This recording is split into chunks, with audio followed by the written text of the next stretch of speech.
How can we be sure that the Qur'an we have today is the same Qur'an that the Prophet Muhammad taught to his companions over 1400 years ago?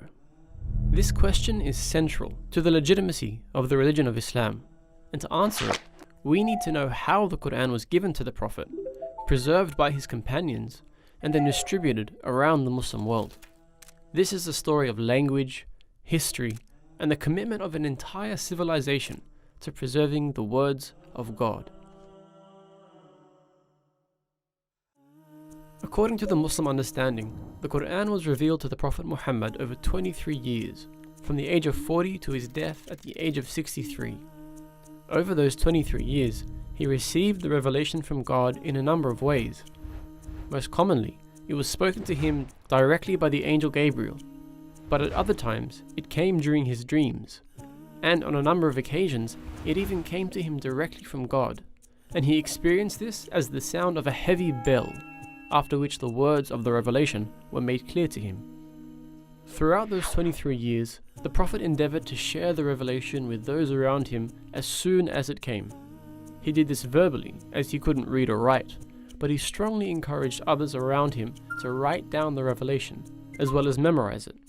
This was the basis of how Muslims believe the Qur'an became preserved, not purely through written or oral means, but with both strengthening the other. The companions around him constantly strove to memorize these verses, with many eventually memorizing the entire book, and they simultaneously wrote them down on whatever materials they had around them, from parchment to bone to wood and stone. Over time, at least 65 companions functioned as scribes for the Prophet, who eventually established a school in Medina dedicated to teaching 900 of his companions to read and write.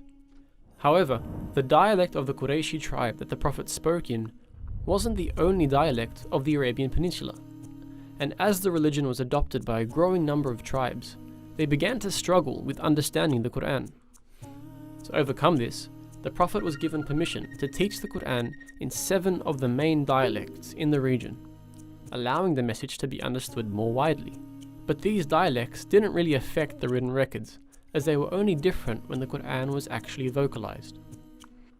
So this was the state of the Qur'an at the death of the Prophet. Hundreds of companions who had memorized the complete Qur'an in 7 official dialects, all of which were considered valid ways of reciting the Qur'an, as well as an incredible amount of written records that were held by the Prophet's companions throughout Medina and beyond. The placing of each verse within each chapter had been established by the Prophet before he died, but because each chapter functions as an independent unit, the companions had different ways of ordering the chapters themselves within the book as a whole. With the death of the Prophet, the leadership of the Muslim community passed to his close friend Abu Bakr, who was quickly beset by conflict on the outskirts of the now considerably large Muslim state. This conflict led to the Battle of Yamama, which saw many of those who had memorized the Qur'an killed. Many of these memorizers, known as Huffaz, did survive, but it highlighted the critical issue of preserving the entirety of the Qur'an, which was in danger if all of them were killed. Abu Bakr decided to appoint Zayd ibn Thabit to compile all of the written verses of the Qur'an into one collection, using only those verses which had been written in the presence of the Prophet himself. These manuscripts would then be verified by those who had memorized the entire Qur'an at the hands of the Prophet. This was where the important concept of tawatur, or multiply attested sources, came into play. In order to be 100% sure that a verse of the Qur'an was in fact a verse of the Qur'an, it needed to have multiple independent chains of transmission from different memorizers of the Qur'an. In this way, any verse that came to Zayd could be corroborated through both written and oral means, essentially guaranteeing that every single verse put in the final book was conveyed by the Prophet. Once this had been completed by Zayd, he penned the completed text, which became known as the Suhuf, and gave it to Abu Bakr. This was now the official text of the Qur'an. With the death of Abu Bakr, it was given first to Umar, and then to Hafsa, the widow of the Prophet, when Umar passed away. Throughout this time, the religion had spread incredibly rapidly, now reaching from Libya in the west to Khurasan in the east. With this influx of non-Arabs who had embraced Islam, those 7 official dialects began to cause some issues. Variant readings were beginning to crop up, and in order to stamp out the issue, The then Caliph Uthman decided that the original Qurayshi dialect would have to become the official reading of the Qur'an.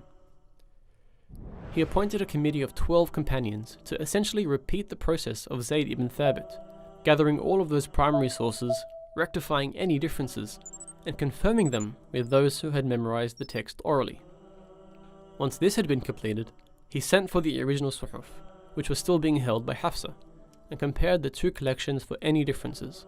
Once completed, this final copy was read out to Uthman and the companions, who all agreed upon its accuracy, and they decided to burn the original sources in order to avoid any future divergence with the text. Now this text is referred to as the Uthmani Mus'haf, and it was the first written Qur'an to be sent throughout the Muslim world with accompanying reciters. It's considered to be exactly the same as the Qur'an we read today, with only one pretty big difference.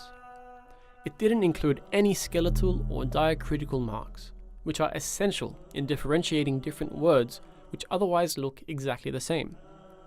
For example, this is the word for elephant, fil, and this is the verb to kiss something, qabbal. However, when you remove the markings, they both look exactly the same. This was how the Mus'haf was written. Now, whilst these diacritical marks weren't invented until 30 years after the death of Uthman, these markings, what are called skeletal dots, were known to the Arabs at the time of Uthman. But he must have intentionally decided not to include them in his original Mus'haf. Now, whilst we don't really know why, one possible reason is that he wanted to ensure that the Qur'an would always be taught and preserved through both written and oral methods. And that's where those official reciters who were sent out with copies of the Mus'haf came into play. Without these official teachers guiding them, students who studied the Qur'an wouldn't actually be able to read the text. But with both the written text and an official reciter, the Qur'an was now completely standardized and able to be transmitted across the Muslim world. Over time, however, the usefulness of this approach began to diminish, and within the Caliphate of Uthman, these skeletal dots began to be used in new copies of the Mus'haf, and this quickly became the standard for all personal copies of the Qur'an. So apart from the development of new calligraphy styles and publishing methods, every Qur'an from then until today has been exactly the same, and every Hafidh of the Qur'an has learned the exact same book by heart. That is a 1400-year mutawatir chain of people who learnt the same book from their teachers and taught the same book to their students, which is why until this very day we can open up a copy of the Qur'an and know with confidence that this is the same special book that was taught by the Prophet himself.